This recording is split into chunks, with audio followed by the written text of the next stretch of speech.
So apparently my body was, suffering something from being under constant fire from August until May, and almost every day. So, but fear,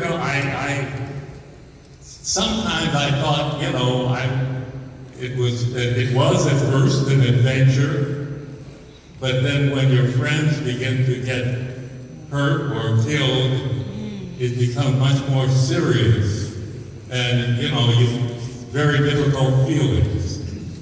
When you had been a freshman on the track team at Berkeley, when you came back, you went back to Berkeley as a married man, and you were denied married student housing.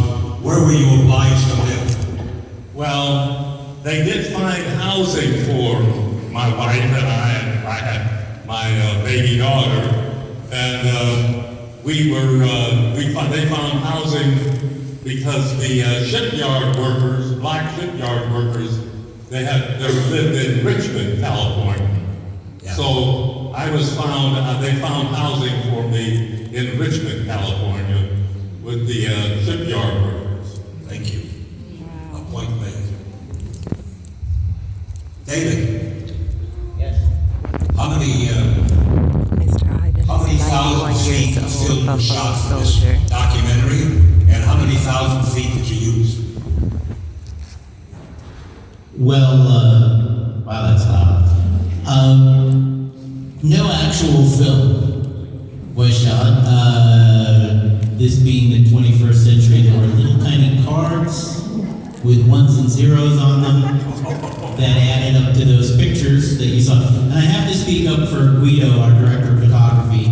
That projector did not do the color and the beauty of the film any justice. We haven't really finished the film for theatrical presentation, so that's a DVD burned off of my computer, and it is not fair to Guido's beautiful, beautiful work. So I wanted to make that clear. How many hours did you shoot, Joe? I don't actually... Almost 100. 100 hours, and the movie's an hour long. Hundreds of one. Yeah. When I was brought on the project, they had been working on it for a while, and the movie was 3 hours and 30 minutes long. And I think when you shoot a documentary, there's the slight handicap of you remember what really happened, in what order it happened, and what order you shot it all. And I was not handicapped in that way.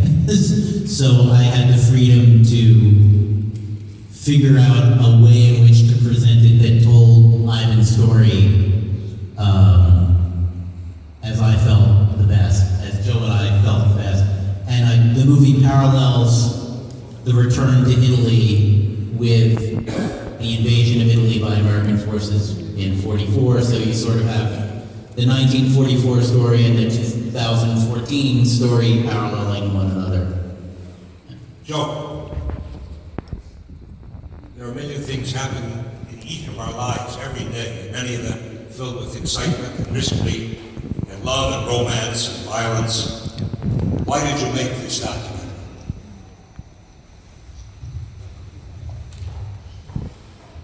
I'm passionate about telling stories.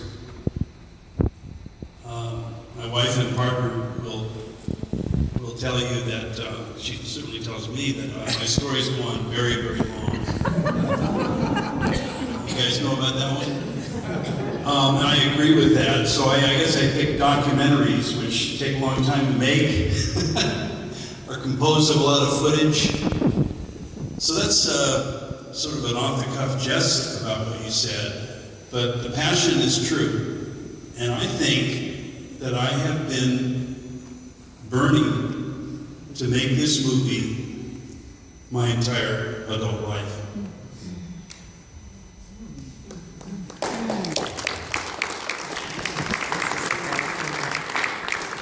Some just wonderful people along the way. But ultimately, I wanted to tell a story about gratitude. And that's what's come to me here today. All right. Let's see how timid you are. Questions from anyone here in the audience? Anything? Miss Black. I'll repeat your questions.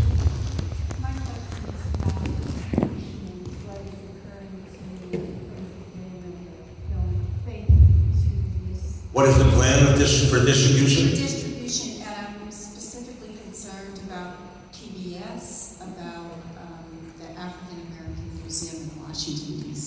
All right. She's concerned about distribution, particularly PBS and the African History Museum. I'm confiscating this microphone.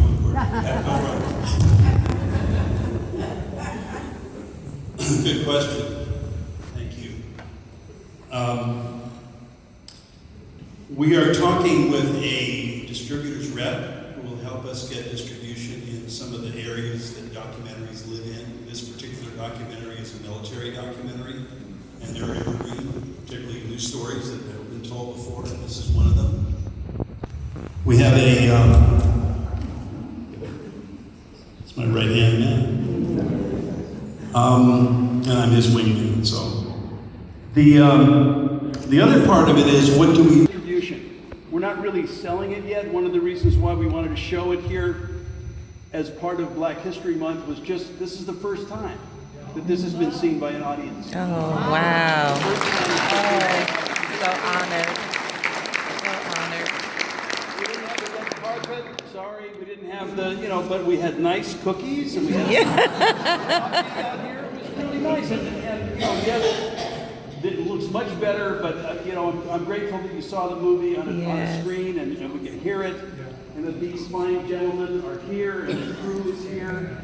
So, yes, we will have it for sale, but not yet. We have to work out a deal. We have a thing called an LLC, and then, so anyway, yes is the answer, but not tonight, unfortunately. Today on the mailing list, people could get out. Are we?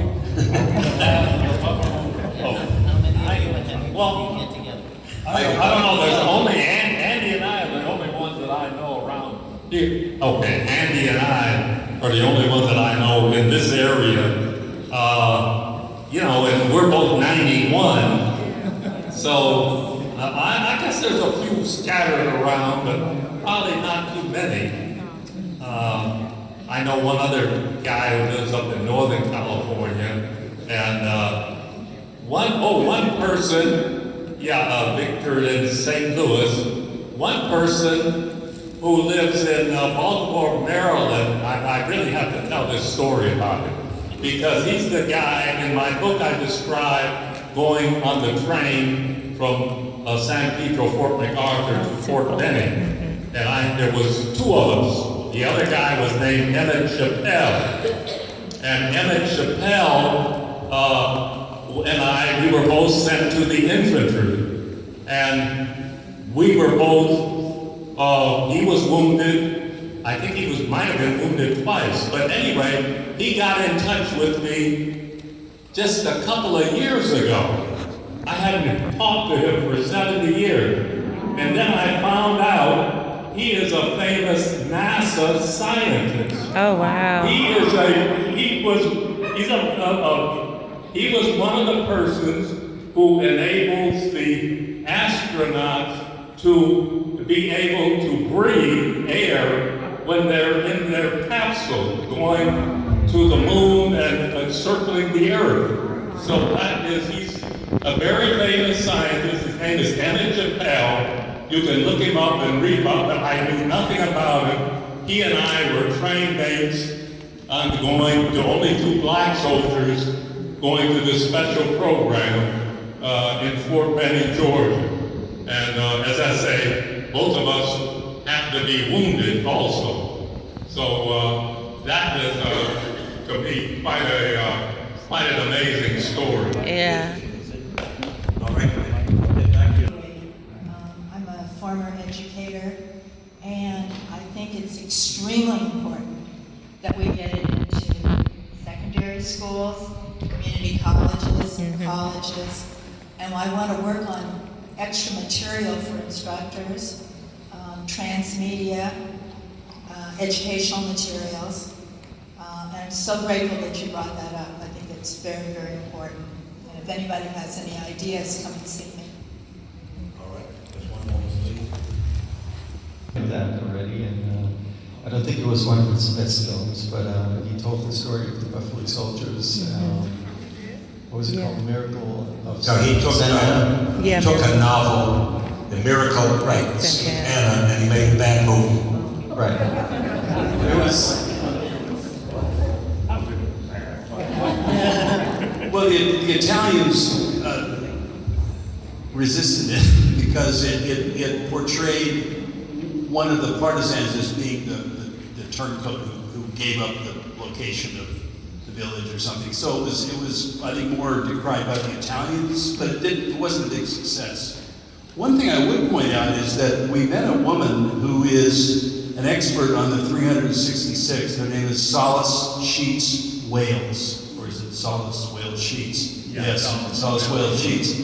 She has just completed a book called Raised in Fire about a gentleman that these two gentlemen mentioned, Lieutenant John Fox. Not going to go into his story, but there's great interest in that story as a potential, to answer your question, sir, there's great interest in that story exactly as a scripted piece. So keep praying. We'll hope so. May I add one thing? I did want to say something that when we're talking about the Spike Lee movie, because Jan Perry had her uncle, A. William Perry, was one of the Buffalo Soldiers in my battalion in Italy. He was in A Company, and I believe he was one of the technical advisors to Spike Lee on the film Miracle at St. Anne. I thought it was a good film, but it was fiction. There's no question about that. And but anyway, one of the reasons that Jan is very interested is because of that she found out a lot about the Buffalo Soldiers from her uncle. It just came to mind. Does anybody remember the name Roscoe Lee Brown? Roscoe was in my outfit. And we became close friends. But Roscoe, as you know, he died maybe 5 or 6 years ago. But anyway, Roscoe Lee Brown was in the 92nd Division. Nobody who ever watched Roscoe Lee Brown film can forget that voice. Denzel Washington. I don't think Denzel is 19 anymore. If anyone could play I think we're gonna have to go the younger Buffalo than Denzel. Soldiers, want to He's not play 19. them. Yeah. He said Denzel All the Washington. makeup in the world will not make Denzel look as handsome as you were in 1944. Anybody else? Yes, right here. How do you let it go? Because you obviously have. How do you let the bitterness go, Andy? As I said, 2 blocks away from here is where my son and his family live. That couldn't have happened 20 years ago. Because of restricted covenants and so forth, those days are gone. And now I just feel blessed that they have opportunities, so many opportunities that we think we help to provide them. But bitterness, things in years make things fade in the background. And just like the battles that we went through in the war, they faded so far back, I don't really remember them vividly. But what I do remember is the warmth, the kindness of people. And that's what I like about this film. It was not a film about war and its battles, but it was war about people. Human beings and their relationship with each other. People, That's yeah. what it was. Yeah, that's good. All right. One last question. One last question. Hello. I was wondering, you hear a lot about our veterans coming home with PTSD. I was wondering, how did you deal with that, coming home after all those casualties?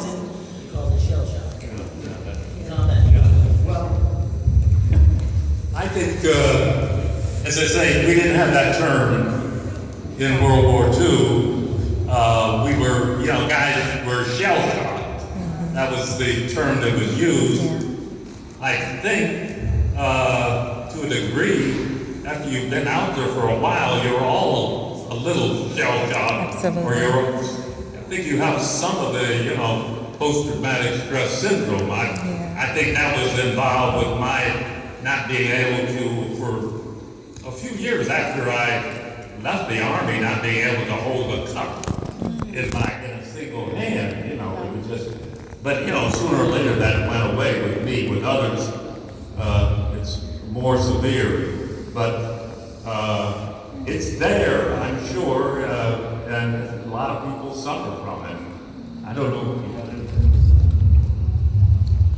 Well, I have post-traumatic stress disorder, and I have a VA compensation for it. I don't know why, I feel okay, but they still pay me each month for my battle cured post-traumatic stress disorder.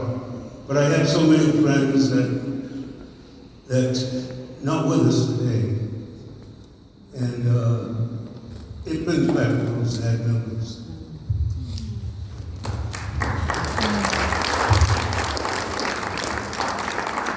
On behalf of everybody involved with this film, I want to thank you for your attendance at this first showing. Certainly hope it was worth your time. Come from far reaches county and elsewhere, and perhaps we'll meet again. Thank you to you all.